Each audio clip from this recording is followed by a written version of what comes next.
우리의 삶을 풍요롭게 하는 것 같습니다.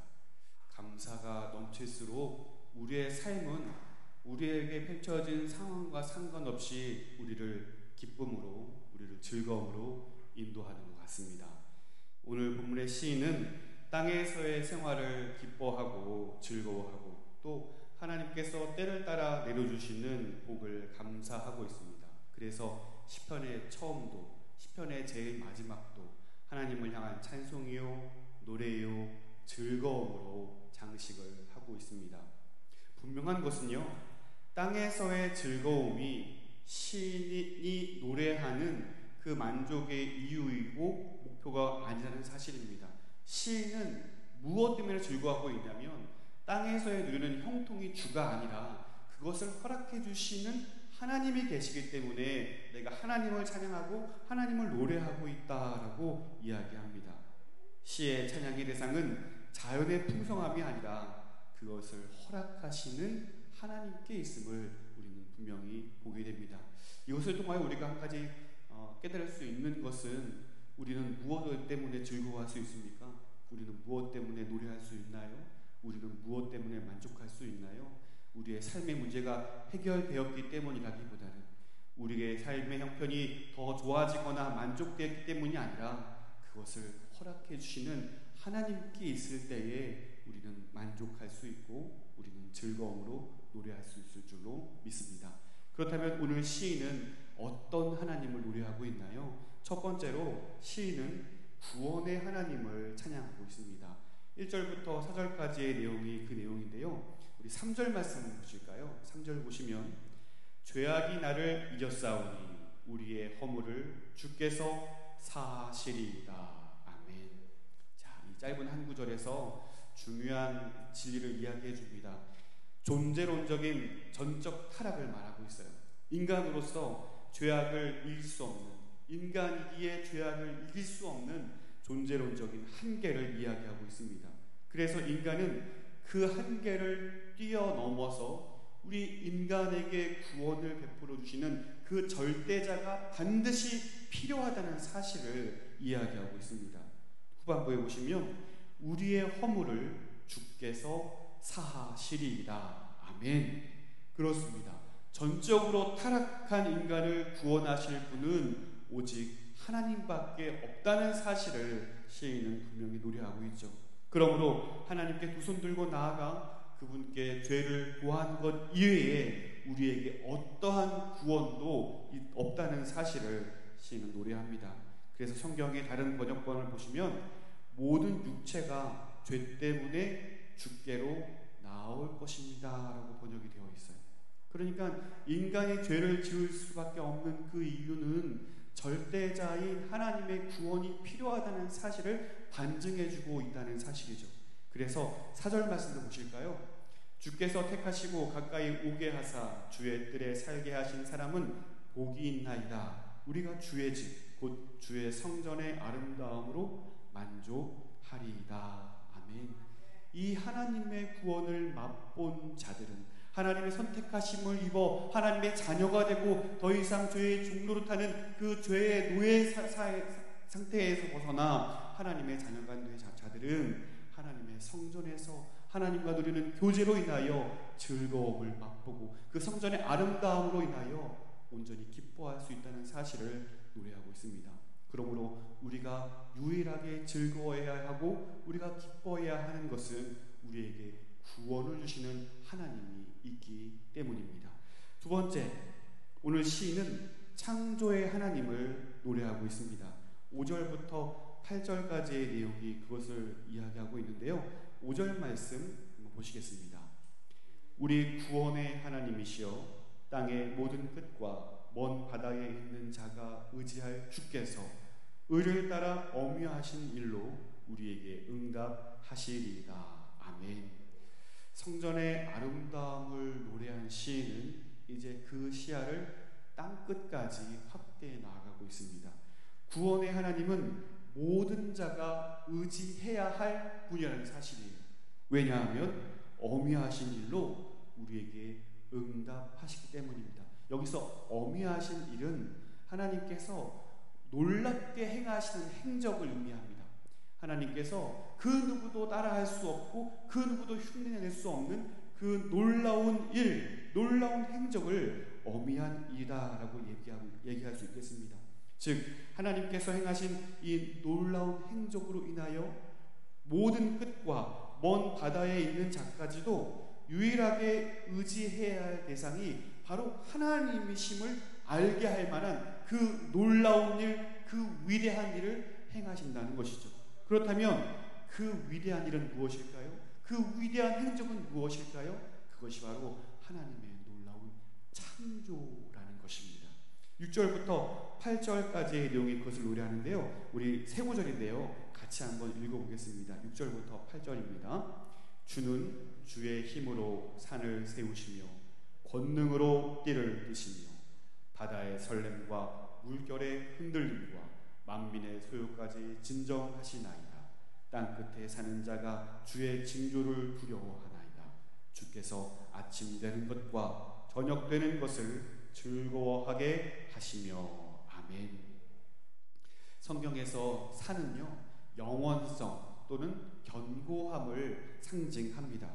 산을 세우시는 창조 사건 이후에 이어지는 7절 말씀을 보시면 하나님은 혼돈의 바다를 잠잠하게 하시고 통제하시고 창조주의 능력을 그렇게 노래하게 되는데요.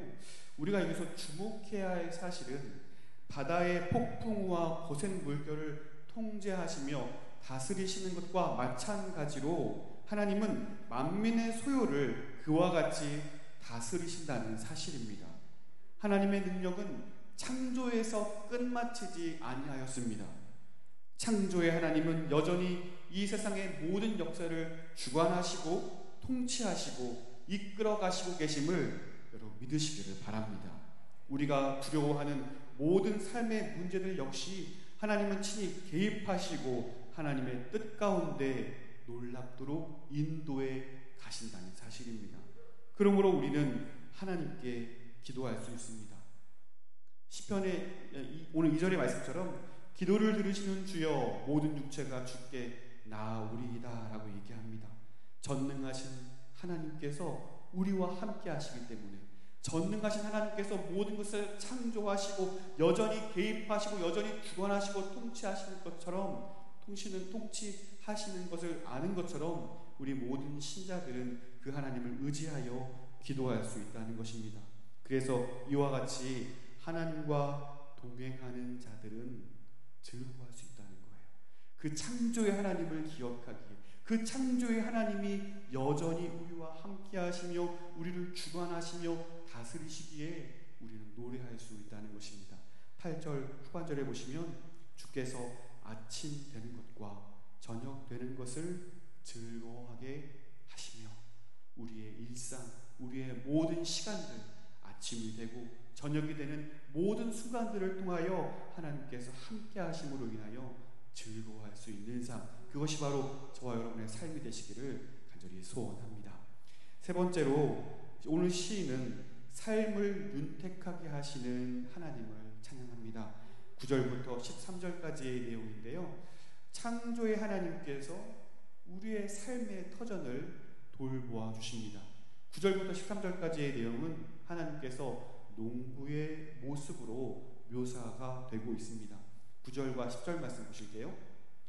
땅을 돌보사 물을 대어 심히 윤택하게 하시며 하나님의 강에 물이 가득하게 하시고 이같이 땅을 예비하신 후에 그들에게 곡식을 주시나이다. 주께서 밭고랑의 물을 넉넉히 대사 그 이랑을 평평하게 하시며 또 담비로 부드럽게 하시고 그 싹에 복을 주시나이다. 아멘. 따뜻한 농부의 모습, 농부가 그 밭을 일구는 모습이 생생하게 묘사되는 것 같습니다. 교회 뒤편에 새한 텃밭이 있어요. 이 새한 텃밭이 참 여러 가지로 영감을 주는 것 같습니다. 올해 초에 감자를 심기 위해서 밭을 갈아 일구었습니다. 저는 처음 해보는 일이었기 때문에 잠깐 노동을 했는데도 허리가 아프더라고요. 참 쉽지 않더라고요. 그래서 감자가 잘 뿌리내릴 수 있도록 자잘한 돌멩이를 다 골라내고 그 이후에 흙을 가운데로 모두어서 감자를 심고 또 그 감자가 잘 자랄 수 있도록 비닐을 잘 덮어 두었습니다. 이러한 일을 제가 직접 해보지 않았을 때에는 매우 간단하게 생각했어요. 씨앗을 씌우면 자라는구나, 그냥 씌우면 자라는구나 라고만 생각을 했는데, 제가 이 일을 겪어보니 하나의 씨앗이 열매를 맺기 위해서는 농부의 헌신이 필요하다라는 사실을 절절히 느꼈습니다. 그 좁은 땅을 잠깐 하는데도 참 힘이 들었는데, 농부가 얼마나 땀을 흘리고 수고해야지 이러한 열매를 얻을 수 있는구나라고 생각하게 되었습니다. 자, 이 모든 과정을 시인은 9절 말씀에 돌보사라는 이 한 가지의 단어로 함축적으로 묘사하고 있습니다. 뿐만 아니라 오늘 시인은 하나님은 특별한 농부라는 사실을 밝혀주고 있는데요. 10절 말씀 보시면 그 내용이 소개가 돼요. 여러분, 아무리 훌륭한 농부라 할지라도, 오랜 시간 동안 이 농사의 달인이 되었다 할지라도 한 가지 할 수 없는 것이 있습니다. 그 농부가 아무리 훌륭하다 할지라도 비를 내리게 할 수는 없어요. 하지만 오늘 본문에 소개되고 있는 이 농부는 비를 내릴 수 있는 농부이십니다. 농사에 있어서 비는 호흡과 같죠. 씨앗이 성장할 수 있도록 모든 준비를 다 갖추어 놓았다 할지라도 비가 내리지 않으면 말라 죽을 수밖에 없습니다. 그러나 하나님은 그 모든 것을 돌보실 뿐만 아니라 비를 내리게 하셔서 그 싹에 복을 주시는 분이 바로 우리의 하나님이라는 사실입니다. 사랑하는 성도 여러분, 하나님께서 저와 여러분의 삶을 이와 같이 돌보심을 믿으시기를 바랍니다. 우리의 영혼이 자라고 열매 맺게 하시기 위하여 하나님은 환경을 열어주시기도 하시고, 때로는 어려움을 견디게 하시기도 하시고, 우리의 갈 길을 밝히 보여주시기도 합니다. 때로는 우리의 메마른 심령에 단비를 부어주셔서 우리의 심령을 부드럽게 하시고 하나님을 밝히 볼 수 있는 그 귀한 은혜를 부어주시기도 하십니다. 하나님은 그렇게 우리의 농부가 되셔서 우리를 돌보시고 작은 것 하나까지도 세심하게 살피시는 분이 바로 우리의 하나님이십니다. 이렇게 주 안에서 주의 돌보심을 맛보며 살아가는 자들의 삶은 어떠할까요? 그것을 이어서 시인은 노래하고 있는데요. 함께 11절부터 13절까지 세 구절인데요. 우리 함께 읽어보도록 하겠습니다. 주의 은택으로 한 해를 관 씌우시니 주의 길에는 기름방울이 떨어지며 들의 초장에도 떨어지니 작은 산들이 기쁨으로 띠를 띄었나이다. 초장은 양떼로 옷 입었고 골짜기는 곡식으로 덮였으며 그들이 다 즐거이 외치고 또 노래하나이다. 아멘. 한 해가 마치 여왕처럼 묘사되고 있어요. 하나님께서 아름다운 관으로 한 해를 단장해 주십니다. 또한 하나님께서 지나가시는 길들에는 흔적이 남는데 풍성한 하나님의 은혜의 흔적이 남게 된다는 거예요. 하나님의 풍성한 은혜가 산과 들에 흘러넘칩니다. 메말랐던 초원이 변하여 푸른 초장이 됩니다. 벌거벗었던 산과 언덕이 기쁨이 넘치며 즐거워합니다. 바로 그곳에서 양떼들은 풍성한 꼴을 먹습니다. 그 양떼가 얼마나 풍성하고 얼마나 많은지 그 산이 양떼의 옷을 입은 것과 같다라고 노래하고 있습니다. 황량했던 골짜기는 넘치는 곡식에 뒤덮여 새로운 옷을 입었다라고 노래합니다. 하나님 안에서 그 즐거움을 누리며 그 즐거움을 만끽하는 모든 영혼들은 이와 같은 풍성한 삶을 누리게 된다는 사실을 오늘 시인은 우리에게 가르쳐주고 노래하고 있습니다. 사랑하는 성도 여러분, 이 하나님의 은혜 안에 거하시기를 간절히 소원합니다. 때로는 우리의 삶이 너무나 황폐하고 감사할 것이 아무것도 없는 어려움 가운데 있다 할지라도 사랑하는 성도 여러분, 하나님으로 인하여 만족하며 그 안에서 즐거움을 누리게 될 수 있기를 간절히 소원합니다. 왜냐하면 우리의 하나님은 구원의 하나님이시기 때문에 그렇습니다. 우리의 하나님은 창조의 하나님이시기 때문에 그렇습니다. 우리의 하나님은 우리의 삶을 헤아리시고 돌보시고 우리의 삶을 윤택하게 하시는 우리의 공부이시기 때문에 그렇습니다. 그 하나님은 우리의 모든 슬픔을 바꾸어 기쁨이 되게 하십니다. 우리의 모든 눈물을 거두어 기쁨이 되게 하실 그분이시기에 오늘 우리는 그 하나님을 의지하여 즐거워할 수 있습니다. 그러므로 오늘 하루 우리에게 은혜를 허락해 주셨는데 오늘 시인과 같이 찬양으로 시작하여 찬양으로 마치게 되기를 원합니다.